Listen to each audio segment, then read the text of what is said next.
Photo நல்லா எடுப்பான். சரி வரல, பிரச்சனையா இருக்கு.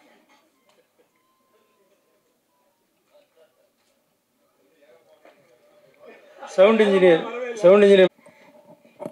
எல்லோருக்கும் வணக்கம். நான் வந்து உரிமையாக இது என்னுடைய வீடு, என்னுடைய சகோதரர்கள் உங்கள் முன்னிலையில் இந்த படம் காட்சிப்படுத்தப்பட்டிருக்கிறதுக்கு நான் கடவுளுக்கு நன்றி சொல்கிறேன். இது என்னுடைய படம் இல்லை, உங்களுடைய படம். அதே மாதிரி நான் எப்போவுமே அண்ணன் சொல்லுவேன், கேப்டன் பிரபாகரன் எப்போ பார்த்தனோ அப்போலேருந்து அது எத்தனை தடவை பார்த்துருக்கேங்கிறது எனக்கெல்லாம் வந்து கணக்கெல்லாம் கிடையாது. நான் சினிமாவுக்கு வந்ததுலேருந்து அவர் அண்ணனாக ஏற்றுக்கிட்டேன், குருநாதருங்கிறத தாண்டி அண்ணனாக ஏற்றுக்கிட்டேன். நான் எதனாலும் உரிமையாக வந்து அண்ணன் நீங்கள் இருக்கணும் அப்படின்னு சொல்லுவேன். அது மாதிரி பல இடத்துல என் கூட நின்றுருக்காங்க. நேற்றும் அதான் சொன்னேன், திடீர்னு பிளான் பண்ணது, அண்ணன் நீங்கள் இருக்கணும் அந்த இடத்துல அப்படின்னு சொன்னேன். அவங்க இருக்க வேலை எல்லாத்தையும் உங்களுக்கு தெரியும், அண்ணன் எவ்வளோ வேலை வச்சுருக்காங்கன்னு. அதெல்லாம் ஒதுக்கி வச்சுட்டு எனக்காக வந்ததுக்கு அண்ணனுக்கு நன்றி. பேரரசு சாரும் எனக்கு ஒரு விதத்தில் அண்ணன், பக்கத்து ஊருக்காரவங்க. அவங்களுடைய அந்த கமர்ஷியல் படம், இன்றைக்கி இந்த அளவுக்கு ஒரு படத்தை நான் கமர்ஷியலாக கொடுத்துருக்கேன் அப்படின்னா ஒரு 2 மணி நேரம் மக்களை கட்டி போட்டு போர் அடிக்காத அளவுக்கு ஒரு விறுவிறுப்பாக ஒரு படத்தை கொடுக்க முடியும் அப்படின்னா அவங்களுடைய படங்கள்லாம் அதுக்கு ஒரு உதாரணம். அதே மாதிரி அரவிந்த் சார் அவங்களுடைய படங்கள் வந்து சொல்லிக்கிட்டே இருக்கலாம். அந்த மாதிரி மேடையில் இருக்கிற எல்லோருக்கும் என்னுடைய நன்றியை தெரிவிச்சுக்கிறேன். இந்த படம் திரைக்கு வர்றதுக்கு 2 பேர் என் கூட துணைன்னு இருக்காங்க. ஒன்று வந்து பிஜி பிச்சைமணி அண்ணன், அவங்கள எனக்கு அறிமுகப்படுத்தினது இயக்குனர் ரஞ்சித் பாரிஜாதம், சம்பவம் படத்து இயக்குனர். அவருடைய படத்துக்கு வியாபாரத்துக்கு அண்ணன் படம்பாக்கம் போயிருக்காங்க. அதை பேசிக்கிட்டு இருக்கும்போது அவர் சொல்லியிருக்காரு, என் நண்பருடைய படம் நீங்கள் ஒரு தடவை பார்த்தீங்கன்னா அந்த படத்தை நீங்கள் மிஸ் பண்ண மாட்டீங்க அப்படின்னு ஒரு நம்பிக்கை கொடுத்து ஒரு சந்திப்பு ஏற்படுத்தினாங்க. அண்ணன் வந்து படம் பார்க்கணுன்னு சொல்லும்போது அந்த இறுதிக்கட்ட பணிகளில் இருந்துச்சு, சிஜி ஒர்க் இதெல்லாம் பண்ணி இன்ஃபினிட்டி மீடியாவில் நடந்துக்கிட்டு இருந்துச்சு. அப்போ என்னால் படம் காட்ட முடியாதுன்னு, கொஞ்சம் ஒர்க் இருக்குது அப்படிங்கும்போது அண்ணனை அனுப்பிச்சி விட்டுட்டு ரஞ்சித் எங்க கூட சண்டை போட்டாப்புல, என்ன ஒர்க் இருந்தாலும் அங்கேயே காட்டுங்க, அவர் பண்ணுவார் அப்படின்னு எனக்கு ஒரு உத்தரவாதம் கொடுத்தாங்க. உடனே அடுத்த நாள் வந்து நான் வந்து அந்த பண்ணியிருக்க ஒர்க்கெல்லாம் சரியாக இருக்கா அப்படின்னு பார்க்குறக்காக ஒரு காட்சி எனக்கு கொடுத்தாங்க. அந்த காட்சியில் அண்ணனுக்கு வந்து 5.1 கூட கிடையாது, ஸ்டீரியோ தான், 2 ட்ராக்கில் தான் பண்ணோம். அதை வந்து இன்ஃபினிட்டி மீடியாவில் காட்டும்போது படம் பார்த்து முடித்தார். பார்த்து முடிச்சுட்டு நான் போயிட்டு உங்களுக்கு கால் பண்ணுறேன்ட்டு போயிட்டார், எதுவுமே சொல்லலை. எனக்கு வந்து சரி அவசரப்பட்டு படம் போட்டோம் அப்படிங்கிற மாதிரி இருந்தது. திரும்ப அடுத்த நாள் வந்து ஆஃபீஸில் என் கூட ஒரு மணி நேரம் பேசிக்கிட்டு இருந்துட்டு எண்டில் வந்து நான் சாருன்னு சொல்லும்போது, விஜய் இனிமேல் சாருன்னு சொல்லாத அண்ணன் கூப்பிடு அப்படின்னாரு. எனக்கு அதிர்ச்சி. சாருன்னு கூப்பிடாதுன்னு சொன்னோன்னே எனக்கு கொஞ்சம் ஷாக்காக இருந்துச்சு. பார்த்துக்கிட்டே இருந்தேன். நான் அண்ணன், உனக்கு ஒரு அண்ணனா நான் இருப்பேன், இந்த படத்தை எவ்வளோ வேணாலும் செலவு பண்ணி ரிலீஸ் பண்ண அப்படின்னாரு. அந்த நிமிஷத்துலேருந்து அவர் வந்து சுரேஷ், அவர் வந்து அந்த தேட்டர் சைடெல்லாம் பார்த்து அண்ணனுடைய சார்பாக எஸ்டி சுரேஷ்குமார் அவங்க வந்து 2 பேரும் வந்து ராத்திரி பகல் தூங்காமல் இந்த படத்தை கொண்டு போய் மக்கள்கிட்ட சேர்த்து 11 படம் வந்து திரையரங்குக்கு அந்த 1ஆம் தேதி வரும்போது அந்த 11 படங்களில் இது ஒரு முக்கியமான படமாக மக்கள் மத்தியிலையும் பத்திரிகையாளர் மத்தியில் நிறுத்துறதுக்கு அவங்க கடுமையான உழைச்சிருக்காங்க. அவங்களுக்கு என்னுடைய மனமார்ந்த நன்றியை சொல்லிக்கிறேன். அது மட்டும் இல்லை, பத்திரிகையாளர்களுக்கு இதே திரையரங்குகளை நான் காட்சிப்படுத்தும் போது என்னுடைய நண்பர்கள், நீண்டகால நண்பர்கள், நிறைய பேர், அதிகமான நண்பர்கள் பத்திரிகை ஊடகங்களில் இருக்கிறதுனால அவங்க எல்லாமே அவங்களுடைய படமாக கொண்டாட ஆரம்பித்தாங்க. இது ஃபஸ்ட்டு டே ஃபஸ்ட் ஷோலையும் வந்து மக்கள் வந்து நான் எதிர்பார்க்கல தேவிகர் மாதிரி ஃபுல்லாச்சு. ரிவ்யூவில் எல்லாருமே பாசிட்டிவ் ரிவ்யூ கொடுத்த பத்திரிகை நண்பர்களுக்கும் ரசிக பெருமக்களுக்கும் இந்த படத்தை வரவேற்பு அளித்த இவ்வளோ படங்களுக்கு மத்தியில் இந்த படத்துக்கு ஒரு தனித்து வரவேற்பு அளித்த அனைவருக்கும் எங்களுடைய சார்பாக, எங்கள் இயக்குனர் சங்கம் சார்பாகவும் எங்களது சார்பாகவும் நன்றியை தெரிவிச்சுக்கிறோம். இந்த படம் இன்னும் மிகப்பெரிய வெற்றி அடையணும்னு ஆண்டவன்கிட்ட வேண்டிக்கிறேன். இந்த படத்தை ஏதாவது குறை இருந்தால் தனிப்பட்ட முறையில் இணை துணை உதவி இயக்குனர்கள் என் நண்பர்கள் என்னிடம் தனிப்பட்ட முறையில் சொல்லுங்கள். நிறைய இருக்குது. இந்த படம் மக்கள்கிட்ட நல்ல விதமாக போய் சேரணும், மக்கள் வந்து பார்க்கணுன்னா பத்திரிக்கை முன்னாடி உங்களை கருத்தை பதிவு பண்ணிக்கோங்க. அது படத்துக்கு மேலும் வலு சேர்க்கும். ஆனால் ஒரு விஷயம் சொன்னார் சுரேஷ், வந்து நீங்கள் கவனிச்சிருப்பீங்கன்னு நினைக்கிறேன். ரிலீஸ் ரெகுலேஷன் வந்துட்டு அது என்ன ப்ராப்ளம் என்னென்னா, ஒரு தேட்டரில் வந்து 3 படம் 2 படம் வைக்கிறதுக்கு தான், அந்த ஃப்ளெக்ஸ் வைக்கிறதுக்கு தான் இடம் இருக்குண்ணே. 11 படம் ரிலீஸ் ஆகுது. அப்போது 11 படத்துடைய ஃப்ளெக்ஸ் போகுது, 11 படத்துடைய போஸ்டர் போகுது, அதுக்கான ப்ளோப் போகுது, எல்லா மெட்டீரியலும் ப்ரொடியூசர்ஸ் கொடுக்குறோம் நம்ம. நான் உதாரணத்துக்கு நான் பாடியில் ஒரு தேட்டர் போகுதுன்னா நம்ம படம் தேட்டரில் இருக்குது, பெரிய க்ரௌட் இருக்குது. 2 படம் தேட்டர்லேயே இல்லை, ஷோ பிரேக்கு. அந்த படத்துக்கு வந்து ஃப்ளெக்ஸ் இருக்குது, நம்ம படத்துக்கு ஃப்ளெக்ஸ் இல்லை. நான் மாயாஜாலில் படம் பார்த்துட்டு ஃபுல் க்ரௌடு, அதில் பார்த்துட்டு நைட்டு 12:45 நான் பாடி போய் அந்த ஃப்ரெண்டு ஒருத்தர் ஃபோன் பண்ணுறாரு, இங்கே க்ரௌடாக இருக்குது கொஞ்சம் வாங்க அப்படின்ட்டு. போனால் நம்ம படத்து ஃப்ளெக்ஸ் எதுவுமே இல்லை. நான் தேட்டருக்காரவங்க கிட்ட கேட்குறேன், ஏங்க என் படத்து ஃப்ளெக்ஸ் வரல, இவ்வளோ க்ரௌட் இருக்குது அப்படின்னு சொல்கிறேன். அந்த படங்களில் போகுது, அது ஸ்க்ரீனில் இப்போ போகுதாண்ணா, சார் இங்கே இருக்க க்ரௌடெல்லாம் உங்கள் படத்துக்கு வந்தது, இதே அளவு க்ரௌடு நேற்றும் வந்துருச்சு சார் அப்படின்னு. அப்போ இந்த ஃப்ளெக்ஸை வச்சுருந்தா இன்னும் வந்து இந்த படம் இந்த தேட்டரில் இருக்குங்கிற ஒரு குறைஞ்சபட்ச ஒரு ஞாபகமாவது மக்களுக்கு வரும், தேட்டருக்கு வர்றதுக்கு அது இயல்பாக இருக்குமே. அப்படிங்கும்போது சார் இங்கே நீங்கள் பார்த்தீங்க 3 ஃப்ளெக்ஸ் தான் வைக்க முடியும், 11 ஃப்ளெக்ஸ் வந்து இங்கே கிடக்கு, நான் எந்த ஃப்ளெக்ஸ் வைக்கிறது அப்படிங்கிற ஒரு அந்த மாதிரி ஒரு சூழ்நிலை இருக்குன்னு. அதே மாதிரி நம்ம வந்து கியூபுக்கு பணம் கட்டுறதெல்லாம் பார்த்தீங்கன்னா எல்லாரும் பணம் கட்டிடுறோம். ஆனால் எல்லாருக்கும் ஒரு ஷோ கிடைக்கிது. தேட்டர் பிடிக்கிறதுல அவ்வளோ காம்படிஷன் இருக்குது. இதனால் தயாரிப்பாளர்கள் மிகப்பெரிய கஷ்டத்தை சந்திக்கிறாங்க. ஒரு வரமுறை இல்லாமல் இருக்குன்னு. ஒரு குறைஞ்சபட்சம் ஒரு 20 நாளைக்கு முன்னாடியாவது ஒரு ரிலீஸ் தேதியை அறிவிக்கணும். அப்போ தான் வந்து ஓகே இந்த படம்லாம் வருது, நம்ம அடுத்து தள்ளி வரலான் இருக்கும். ரிலீஸ் தேதி எல்லாரும் 1 மாதத்துக்கு முன்னாடி அறிவித்து நம்ம மிகப்பெரிய ஒரு விளம்பரத்தை செஞ்சு மக்கள்கிட்ட கொண்டு போய் சேர்க்கும் போது பார்த்தீங்கன்னா ரிலீஸ்க்கு 2 நாளைக்கு முன்னாடி ஒரு 2 படத்தை கொண்டாந்து புகுத்துறாங்க. ஸோ இது மாதிரியான ஒரு செயல் வந்து ஒட்டுமொத்த இண்டஸ்ட்ரியை அழிச்சிரும். இந்த தயாரிப்பாளர்கள் நல்லா இருந்தால் மட்டும்தான் நம் இயக்குநர்கள் நல்லா இருக்க முடியும். தயாரிப்பாளர்களும் இயக்குநர்களும் நல்லா இருந்தால் தான் ஒட்டுமொத்த துறையுமே நல்லா இருக்க முடியும். அதனால இது எல்லாத்துக்கும் ஒரு கட்டுப்பாடு வேணும்னு. அதே மாதிரி ஒரு தேட்டரில் ஒரு படம் ஹிட் ஆச்சு, அது கலெக்ஷன் ஆகுதுன்னா முதல்லாம் வந்து 5 தேட்டர் இருக்குன்னா 3 தேட்டரை கொடுத்துருவாங்க, 2 தேட்டரை மற்ற படங்களுக்கெல்லாம் கொஞ்சம் பிரித்து கொடுப்பாங்க. இப்போ 5 தேட்டர் இருக்குன்னா 5 தேட்டரையும் அந்த படத்துக்கு கொடுத்துட்டு மீதி தேட்டர்லாம் தூக்கிலம் போட்டுறாங்க, உயிரோட கொண்டுறாங்க. இந்த உலகத்தில் எல்லாருக்கும் வாழ்றதுக்கு தானே உலகம். இந்த தேட்டரில் என்ன ஒருத்தர் மட்டும் தான் உட்காரணும், வேறு யாரும் உட்காரக்கூடாது அப்படின்னு ஒரு தேட்டரை ஒருத்தர் மட்டும் ஆக்கிரமம் பண்ணுறது நியாயமா? அது ஜனநாயகமா? ஒட்டுமொத்த திரையரங்கும் ஒருத்தனே ஆக்கிரமம் பண்ணால் அது ஜனநாயக படுகொலை இல்லையா? நீ முதல் போட்டுருக்குன்னா நீ மற்றவங்களாம் என்ன போடுறான்? தயாரிப்பாளர் சங்கத்தில் பொறுப்பில் இருக்கக்கூடிய ஆட்களே இதை செய்கிறாங்க. 2 நாளைக்கு முன்னாடி ஒரு படத்தை கொண்டு வந்து வச்சுட்டு மாலில் இந்த படத்துக்கு கொடுக்காத இந்த படத்துக்கு கொடுன்ற பேரை சொல்கிறதுக்கு எவ்வளோ நேரம் ஆகும்? சூழ்நிலை வரும் நிச்சயமாக. எனக்கு எந்த பயம் கிடையாதுங்க, உங்களுக்கு எல்லாருக்கும் தெரியும். சினிமா துறையில் இருக்கக்கூடிய தயாரிப்பாளர் அத்தனை பேருக்கும் தெரியும். எந்த நேரத்தில் எப்போ எப்படி தோல் உரிக்கணுங்கிறத நிச்சயமாக செய்வேன். அமைதியாக இருக்குன்னு மட்டும் நினச்சிக்காதீங்க. இது ஏன் படத்துக்காக பேசலை. அதே மாதிரி பத்திரிகை நண்பர்கள் உங்கள் கூட இருக்கிறது உண்மையான பத்திரிகையாளர்களா போலி பத்திரிகையாளர்களான்னு நீங்கள் தான் அடையாளம் காட்டணும். இதை பிஆர்ஓ சங்கமும் இயக்குனர் முதல்ல தயாரிப்பாளர் சங்கம், இயக்குனர் சங்கம், அதுக்கடுத்து பிஆர்ஓ சங்கம், இந்த 3 சங்கமும் உண்மையான பத்திரிகையாளர்களுக்கு இங்கே வந்து அவங்களுடைய கௌரவம் பறிக்கப்படுது, அவங்களுடைய அங்கீகாரம் பறிக்கப்படுது. போலியான பத்திரிகையாளர், போலியான யூடியூப்பாளர் இவங்க வந்து நல்ல படத்தையும் காசு வாங்கிட்டு தவறாக எழுதுறாங்க. இது ஏன் படத்தை மட்டும் இல்லை, இன்னும் சில படங்களையும் நிறைய நான் காரணம் காட்ட முடியும். இது வந்து ஒரு முதல் போடுறவங்களுக்கு தான் அதோட வழி தெரியும். அதனால தயவு செய்து நீங்கள் வந்து இந்த சமுதாயத்தில் ஊடகத்தில் நீங்கள் பதிவு பண்ணும்போது, அதாவது நல்ல பத்திரிகையாளர்கள், நேர்மையான பத்திரிகையாளர்கள், நேர்மையான யூடியூபர்கள் அவங்களாம் நாங்கள் வரவேற்கிறோம், போட்டுறோம். ஆனால் அவங்க சாயல்லையே அதே மாதிரி எல்லாத்துலேயும் ஒரு போலி இருக்கும். ஒரு வயலில் வந்து நெல் விளையுதுன்னா அதில் களையும் இருக்கும். அந்த மாதிரி எல்லா துறையிலும் இருக்காங்க, அது இங்கேயும் இருக்காங்க. அது களையெடுக்க வேணுன்றது தான் என்னுடைய கோரிக்கையாக வச்சுக்கிறேன். தயாரிப்பாளர் சங்கம், இயக்குனர் சங்கம் அண்டு பிஆர்ஓ சங்கம், மக்கள் தொடர்பாளர் சங்கம், இந்த 3 பேரும் சேர்ந்து போலியான நிருபர்களை, போலியான ஆட்களை களையெடுத்துட்டா நல்ல அந்த துறை வந்து இன்னும் செழிப்பாக விளையும். அவங்க நேர்மையானவங்களுக்கு இன்னும் போற்றப்படுவாங்க. அப்படிங்கிறதான் என்னுடைய தாழ்மையான ஒரு வேண்டுதலை வச்சுக்கிறேன். திரையரங்கு உரிமையாளர்களுக்கு நான் வந்து திரையரங்கு உரிமையாளர்களும், தயாரிப்பாளர் சங்கம், இயக்குனர் சங்கம், நடிகர் சங்கம், திரையரங்கு விநியோகஸ்தர்கள் சங்கம், திரையரங்கு உரிமையாளர்கள் இவங்க எல்லாரும் சேர்ந்து அண்ணனுடைய இதில் வந்து ஆர்கே செல்வம் என்ன இதை முன்னெடுக்கணும். ஏன்னா அவங்க தான் இன்னைக்கு வலிமையான ஒரு இடத்துல இருக்காங்க. பெப்சிங்கிற ஒரு அமைப்பாக இருக்கட்டும், இயக்குனர் சங்கத்தில் ஒரு பொறுப்பாக இருக்கட்டும், எல்லாத்துலேயும் ரொம்ப ரொம்ப தெளிவாக இந்த துறையை எப்படி வழி நடத்தணும், எங்கே எப்படி பண்ணணும், காய் நகர்த்தணுங்கிறது ரொம்ப தெளிவாக பண்ணிக்கிட்டு இருக்காங்க அண்ணா. அதனால தான் இந்த மேடையை நான் பயன்படுத்திக்கிறேன். அண்ணன் இங்கே வந்து படம் ரிலீஸ் பண்ணுறதுல நான் மட்டும் இல்லைண்ணே, ஒட்டுமொத்த டைரக்டரும் பாதிக்கப்படுறாங்க. ஒவ்வொருத்தரும் பல வருஷம் போராடி ஒரு படத்தை ஒரு ப்ரொடியூசரை கூப்பிட்டு வந்து படம் எடுக்கிறாங்க. அப்படி படம் எடுத்து தேட்டருக்கு கொண்டு போகும்போது அங்கே ஒரு காம்ப்ளெக்ஸ், இன்னைக்கு நீங்கள் ஞாயிற்றுக்கிழமை பார்த்தீங்கன்னா ஒட்டுமொத்த தேட்டர்லையும் தலைவன் தலைவி.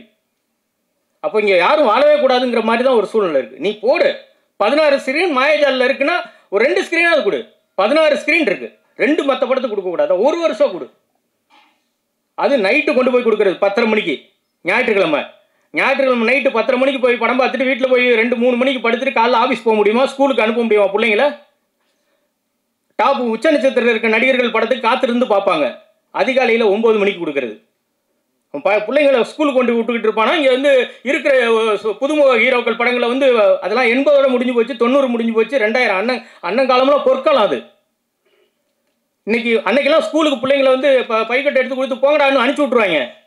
இன்னைக்கு அதுக்கு ஒரு வேலையை எடுத்து கொண்டு போய் ஸ்கூலில் விட்டுட்டு வர வேண்டியது இருக்குது. அதில் ஒரு 2 மணி நேரம் போகுது. அந்த நேரத்தில் நீ ஷோ கொடுக்குற.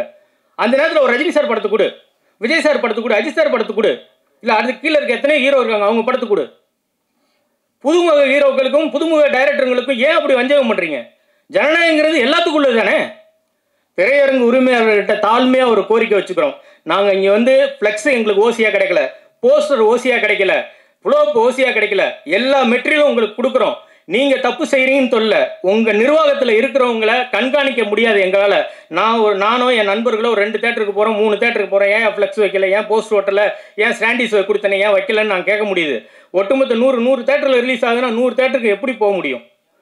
அப்போ அந்த நிர்வாகம் கொடுத்த மெட்டீரியலில் நம்மக்கிட்ட இருக்க வேலையாட்கள் கரெக்டாக அந்த படத்தை கொண்டு போய் சேர்த்துருக்காங்களா?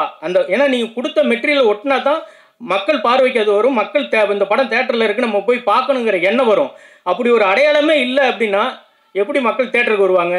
அதனால அண்ணன் வந்து அண்ணனுடைய இந்த இந்த இந்த காலகட்டங்களில் இந்த விஷயத்துக்காவது பட ரிலீஸ் ரெகுலேஷனில் இந்த மெட்டீரியல் தேட்டர் ஒதுக்குறதுல அண்ணன் வந்து ஒரு எங்களுக்கு அண்ணனுடைய இதில் நாங்கள் வந்து நீண்ட நெடுகாலம் சினிமாவில் இருக்கிறதுனால பெரிய அனுபவம் பிஜி பிச்சைமணியனுக்கு இருக்கிறதுனால எஸ்டி சுரேஷ்குமார் கூட இருந்ததுனால இந்த காம்படிஷனில் அடித்து ஒரு பெரிய லெவலில் நல்ல டைம் எல்லாமே எங்களுக்கு ஷோ டைம் இல்லாமல் நல்ல டைம் கிடைச்சதுக்கப்புறம் சில பேர் வந்து நைட் ஷோவாக மாற்றி விட்டோம். அதுவும் எங்களுக்கு தெரியும்.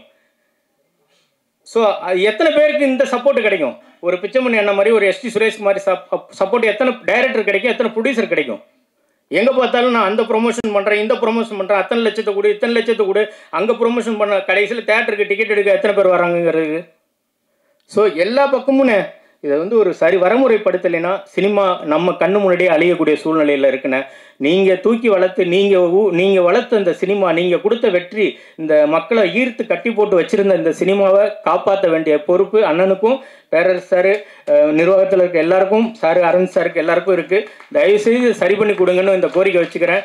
போகி படத்தை பெரும் வரவேற்பு கொடுத்ததுக்கு பத்திரிகை நண்பர்கள் ரொம்ப முக்கிய காரணம். பத்திரிகை மற்றும் ஊடக நண்பர்கள், ரசிக பெருமக்கள் எல்லாருக்கும் போகி படத்தோடைய நன்றியை தெரிவிச்சுக்கிறேன். இந்த குழுவோட நன்றியை தெரிவிச்சுக்கிறேன். இதுக்காக நேரம் ஒதுக்கி படம் பார்த்த இணை துணை இயக்குநர்கள் அனைவருக்கும் எங்களுடைய மனமார்ந்த நன்றி. உங்களுடைய கனவு தான் நான் டைரக்டர் ஆயிருக்கேன். உங்கள் கூட சேர்ந்து உங்கள் சகோதரன் நான் பயணிச்சிருந்தான். இது என் படம் இல்லை, உங்கள் படம். இதை கொண்டாடுங்க. நன்றி. ஓகே அப்படியா போகி யார் படம்னு கேட்டப்போ தான் நம்ம விஜயசேகரன் படம் எனக்கு சொல்லவே இல்லையே அப்படின்னு சொல்லி நேற்று ஒரு வேறு படம் பார்க்கலாம்னு நினச்சோம். அப்போது படம் ரிலீஸ் ஆன பிறகு தியேட்டர் கலெக்ஷனில் வந்து ஒரு வேளை தப்பாக இருந்தால் சொல்லணும். பிச்சைமணி வந்து நான் எங்கள் நண்பர்கிட்ட கேட்டேன். அவர் சொன்னார், இந்த 3 படம் நல்லா இருக்குது சார், வந்து போகி வந்து கலெக்ஷன் நல்லா இருக்குது அப்படின்னு வந்து சொன்னார். அது எந்த அளவில் நீங்கள் தான் அதை சொல்லணும்.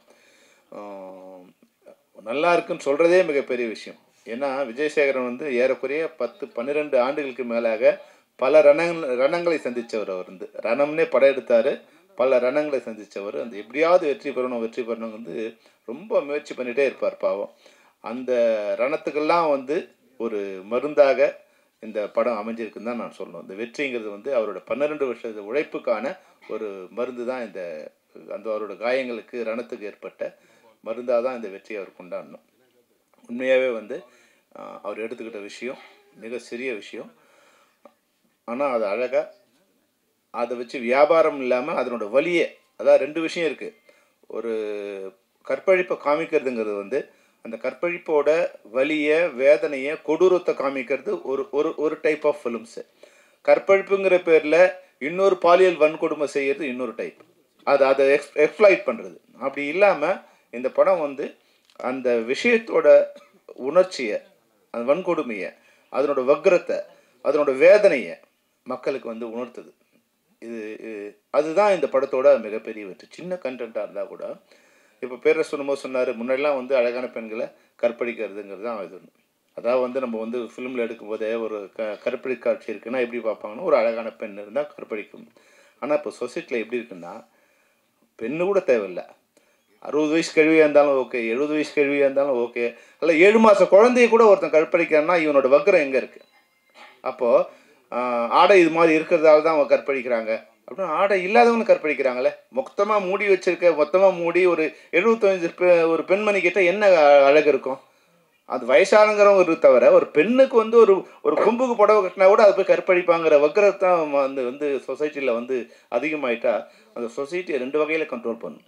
ஈவன் பெற்றோர்கள் கூட அந்த சொசைட்டியை கண்ட்ரோல் பண்ணும். தன் மகனுக்கு ஒரு பெண்ணுன்னா என்ன, வீட்டில் ஒரு அக்கா தங்கச்சி இருக்கும்போது பெண்ணு இருக்கும்போது அந்த பெண்ணுக்கு என்ன மரியாதையை வந்து நீ கொடுக்குறியோ அதே மாதிரி தான் இப்போ சமூகத்தில் இருக்கிற ஒரு பெண்ணுக்கு நீ மரியாதை கொடுக்கணும்னு அப்பா அம்மா நிச்சயமாக கற்றுக் கொடுக்கணும்.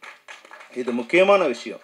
ஏன்னா வெளியே போகிற ஒரு பொண்ணு யாரோட ஒரு பெற்றோரோட குழந்தை தானேவா, யாரோ ஒருத்தனோட தங்கச்சி தானே. அப்போது எல்லாரையும் தங்கச்சியாக பாருங்க நான் சொல்லலை, தங்கச்சி மாதிரி அரவணை பண்ணிக்கோ, தங்கச்சி மாதிரி பார்த்து சொல்லலை, பார்க்கலாம். ஆனால் இந்த ஒரு லெவல் தாண்டி வந்து இது போல் வன்கொடுமை எப்படி பண்ணுறது? ஒரு 70 வயசு பெண்மணிக்கிட்ட எப்படி ஒருத்தன் வந்து ஒரு கற்பழிப்பை எப்படி பண்ணுறான்? ஒரு 7 மாத குழந்தையோ 7 வயசு குழந்தையோ இந்த குழந்தைய பார்க்கும்போது அவன் மனசில் பாலியல் இதுவான வக்ரம் வருதுன்னா அது என்ன வகையான இது? இதை முதல் இந்த சொசைட்டிலேருந்து களைவதற்கான அனைத்து முயற்சிகளையும் எல்லாரும் எடுக்கணும். ஒருத்தருமே சினிமாவால் கெட்டு போச்சு அப்படின்லாம் இது சொல்லக்கூடாது. சினிமா, ஊடகம், அரசு அனைவரும் இணைந்தாதான் இந்த இது வந்து சரி பண்ண முடியும். இப்போது இது மாதிரி காட்சிகளை ஒருத்தர் எடுக்கிறான், அவங்ககிட்ட வக்ரம் இருக்குது. ஒருத்தன் பார்க்குறான், இல்லை 100 பேர் பார்க்குறான், அவங்ககிட்ட வக்ரம் இருக்குது. அப்போ எடுக்கிறவனுக்கும் பார்க்குறவனுக்கும் யாருங்க மீடியேட் போடுறான்? எடுக்கிறத இப்போ ஒருத்தன் எப்படி பார்க்குறான்? நல்லா யோசிச்சு பாருங்கள். ஒருத்தர் எடுக்கிறான், ஒரு 100 பேர் 1000 பேர் பார்க்குறான். இதுக்கு யார் இது காரணமாக இருக்கான்னு நல்லா யோசிச்சு பாருங்கள். BSNL இதன் மூலம்தான் அனைத்து இன்டர்நெட்டும் இதன் மூலமாக தான் வருது. அப்போ இதனோட உரிமையாளர் யார்? இதனோட உரிமையாளர் மத்திய அரசு. அப்போ இது மாதிரி போர்னோகிராஃபி மெட்டீரியல்ஸ் இது வருதுன்னா அதை தடை செய்ய வேண்டிய இடத்துல மத்திய அரசு இருக்குது. இப்போ நீங்கள் வந்து சைனாவுக்கு போயிட்டு நீங்கள் போர்னோ அப்படின்னு போட்டிங்கன்னா கட் ஆகிடும். அப்போ அந்த அரசு அந்த வார்த்தையே வந்து டெலீட் பண்ணுறாங்க. டாப்லெஸ்ஸாக ஒரு ஃபோட்டோ வந்து அது வந்து டெலீட் பண்ணிடும். கூகுளோ இல்லை மற்ற இதுவோ அங்கே ஒர்க் ஆகாது. அவன் தன் சொந்த நாட்டுக்காக தன் சொந்த நாட்டு மக்களுக்கு எதையெல்லாம் பார்க்கலாம் எதையெல்லாம் பார்க்கக்கூடாதுன்னு ஒரு சென்சார் வச்சுருக்கான். அப்படி தான் வரும். ஆனால் இந்தியா எப்படி இருக்குன்னா உலகத்தோட கழிசடைகளை இங்கே கொட்டலாம், எதை ஒன்றாலும் இங்கே வந்து கொட்டலாம். அப்போ அது ஓப்பனாக இருக்குது.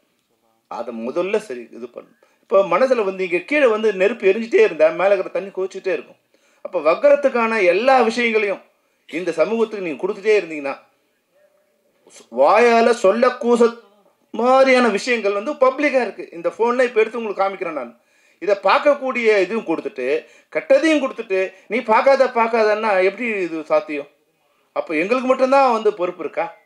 அரசுக்கு பொறுப்பு இல்லையா? இதை கொடுக்குறவங்களுக்கு பொறுப்பு இல்லையா? அது நிச்சயமாக இருக்குது.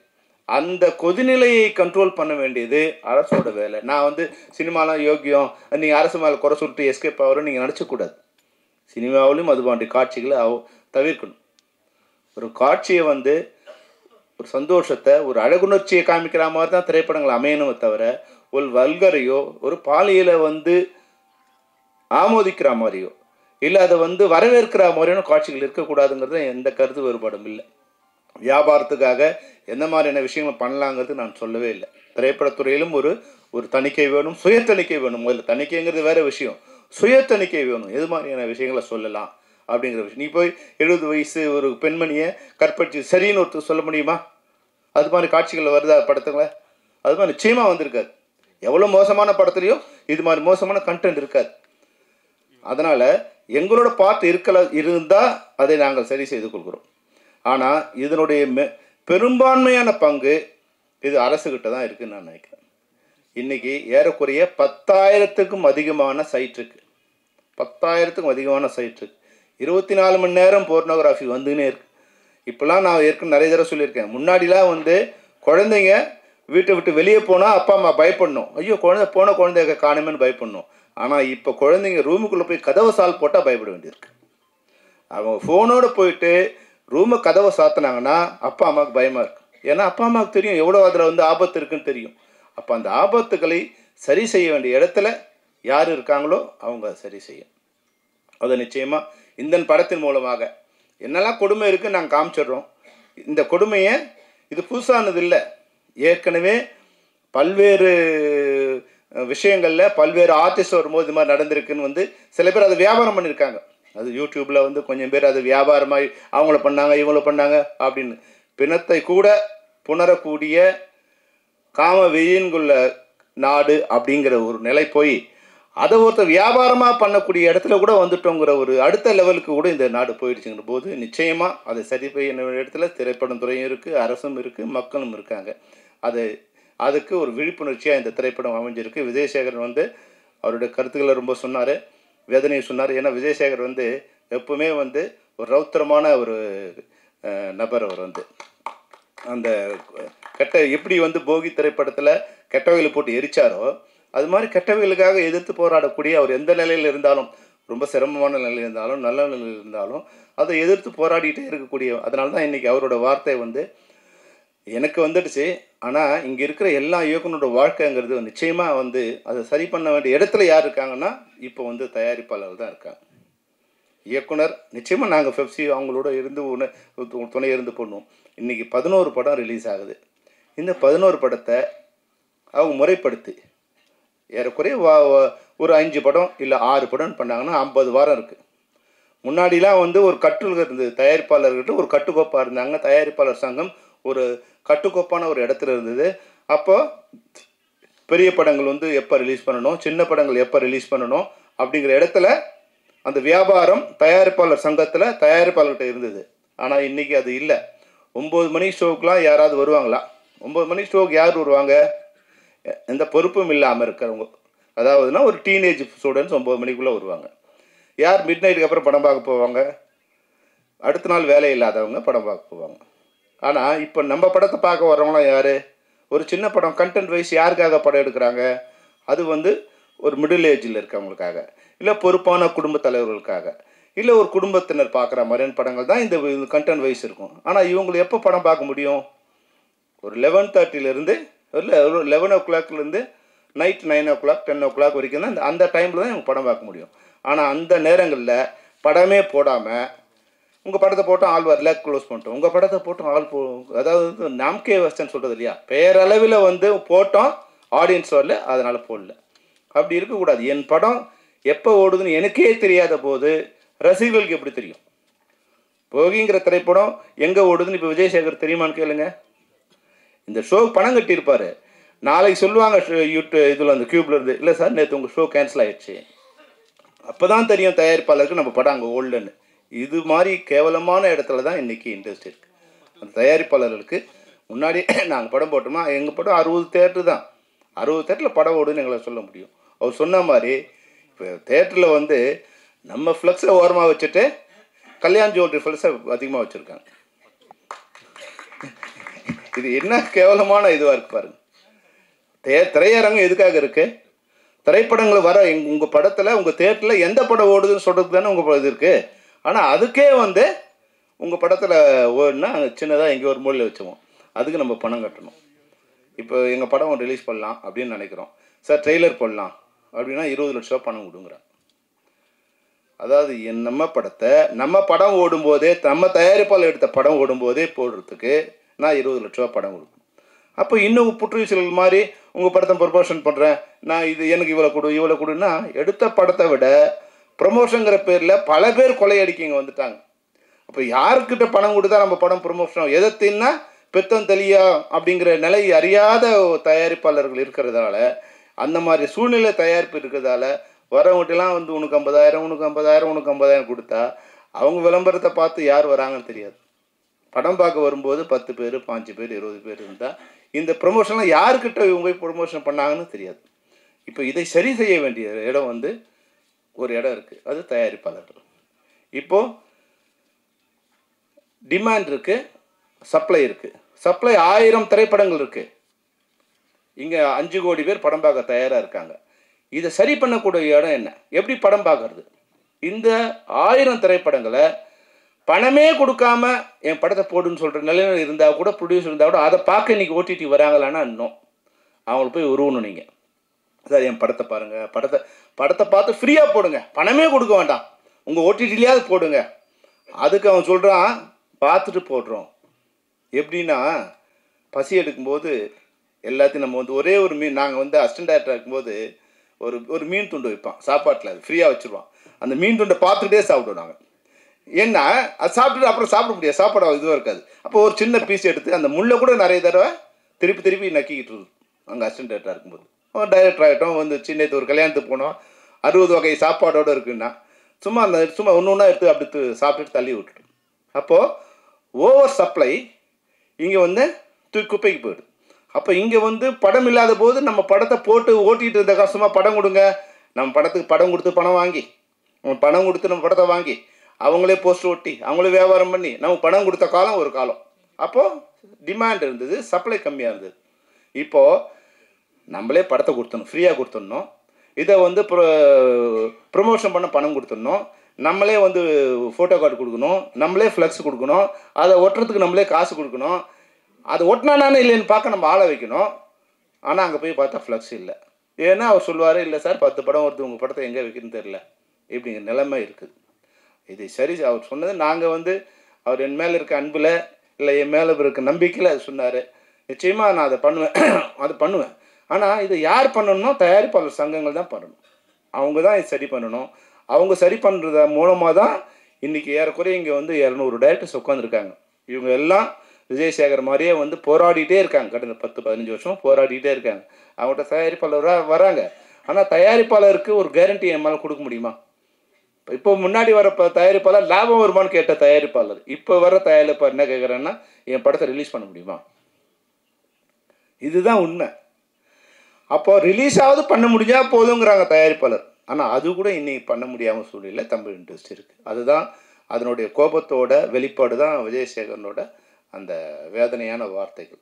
அதை நிச்சயமாக அதையெல்லாம் சரி பண்ணணும் தான் நான் நினைக்கிறோம். தயாரிப்பாளர் சங்கங்கள் ஒன்றிணைந்து, தொழிலாளர்கள் ஒன்றிணைந்து, நடிகர்கள் ஒன்றிணைந்து ஒரு அமைப்பாக இருந்து நம்ம நான் வாழ்ந்தா போதும்னு வந்து இப்போ மேலே வந்தோடனே கொஞ்சமே நினைக்கிறேன். நான் வாழ்ந்தா போதும் அப்படி இல்லை. எம்ஜிஆர் ஒரு சொன்ன ஒரு உதாரணத்தை நான் சொல்ல விரும்புகிறேன். எம்ஜிஆர் படம் ஓடும்போது அவர் சொன்னாரா, நம்ம கடை கலெக்ஷன் ஆயிடுச்சுங்க, இல்லை அந்த டிக்கெட் இது வச்சா, கேன்டீனில் நல்லா வியாபாரம் வச்சா, பார்க்கிங்கில் டிக்கெட் இது வச்சா, பார்க்கிங் பண்ணான்னா போஸ்டர் ஓட்டணும் வச்சா. அப்போது தன் திரைப்படங்களை விநியோகஸ்தர்கள், திரையரங்கு உரிமையாளர்கள், திரையரங்கத்தில் இருக்க கேன்டீனு, திரையரங்கத்தில் இருக்கிற வந்து பார்க்கிங், ஒரு சைக்கிள் பார்க்கிங் வச்சணும், போஸ்டர் ஓட்டணும், இவன் எல்லாம் கூட நல்லா இருக்கணும். அப்போது அடுத்த படத்தை வந்து நான் இவ்வளோ சம்பளம் ஏற்றலாம்னு சொல்லும்போது, வேண்டாம் எனக்கு இவ்வளோ இருந்தால் போதும், அந்த லாபம் வந்து சரிசீரமாக எல்லாரையும் கொண்டு சென்றடையணும் அப்படின்னு நினச்ச ஒரு எம்ஜிஆர். அதனால தான் மறைந்தும் வாழ்ந்துக்கிட்டு இருக்கார் எம்ஜிஆர். இன்றைக்கி போன படம் 100 கோடி கலெக்ஷனா, என் சம்பளம் 100 கோடி அப்படின்னு ஆயிடுச்சுன்னா, அந்த படம் மாதிரி வெற்றி அடைஞ்சால் தானே இந்த படம் 100 கோடி கலெக்ட் பண்ணும். ஒரு பிரம்மாண்டமான வெற்றி அடையும் போது அந்த படம் 100 கோடி கலெக்ட் பண்ணுது, கரெக்டு.